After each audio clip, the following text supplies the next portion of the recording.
So let's talk about it, right? We talked about AJ. We'll talk about her better half, so to speak, the Second City Saint, CM Punk. You guys, I think we all call this match, the end of this match. All of us got points on this one. It's the only one Wen's got right. This is the only one Wen's got right. This was his one and only. So about this match, first of all, more to say about what's ahead for CM Punk with Roman Reigns. I think this is going to be the start of something beautiful. I love the promos. I love how he's getting personal. It's used to bug the hell out of me. But the older I get and the more responsibly these lines are used, the better they land. And man, CM Punk, I don't know. He might be the best in the world in terms of cutting a promo right now. He's methodical. His cadence, his delivery, and every word has purpose. There's no filler. There's no BS. I'm going to say this. The 3 best promos in pro wrestling right now. Okay? I'm not talking about specific promos, but the 3 best people who give promos are CM Punk, Paul Heyman, and MJF. And for those of you who don't watch AEW, MJF is the best reason to potentially watch AEW. Who would be his third in WWE? If I specifically had to go with WWE, right now... Well, you got 2 already. Yeah, as a third. If I had to go with a third in WWE right now, realistically, I would probably go with... Danhausen. Oh.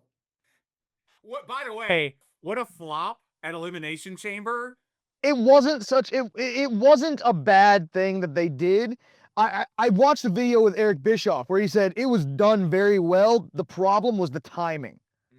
He said if it wasn't for the fact that it was done in a time when everyone was wondering where Chris Jericho was going, where they weren't people who were talking about the potential rise of the Fiend for Bo Dallas's version of the Fiend coming out, or there were so many, and of course there were still the rumors that we know it's not going to happen, but there were the rumors of Karrion Kross coming back because WrestleMania is in Vegas.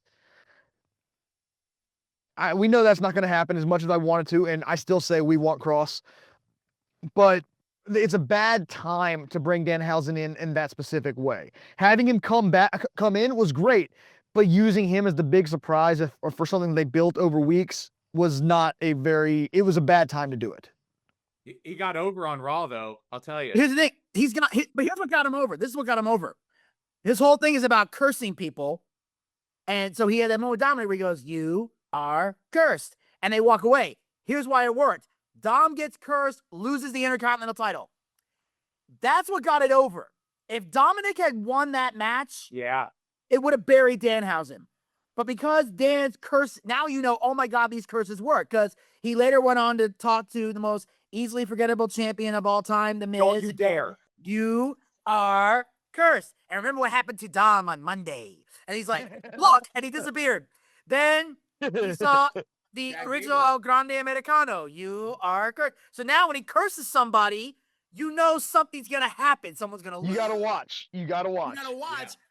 And here's the crazy part. On Raw, they had a commercial break where he was talking to the crowd and throwing out T-shirts to everybody. So split them up, throwing them out. He goes, if you got your Danhausen T-shirt, if you didn't get one, go to the shop.com. If you do not get your Danhausen T-shirt, you are. And he put the microphone up and the entire crowd went, cursed. This guy's over.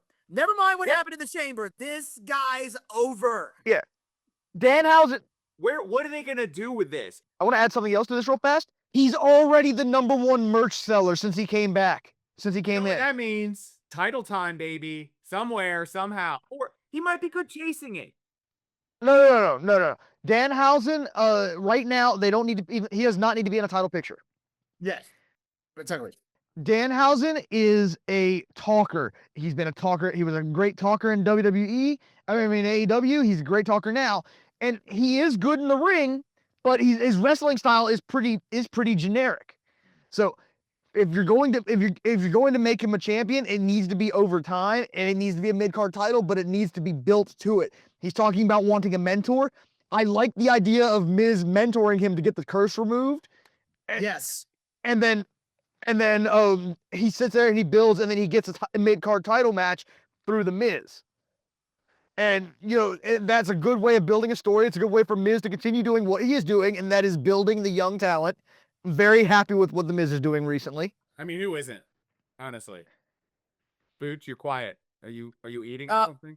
I'll wait till he actually builds somebody, then I'll give. He helped build Carmelo. He had a great story building Carmelo. No, I meant like with the storyline. His storyline's about helping people, and Carmelo's like, I got the title shot without you. So that's what I'm saying.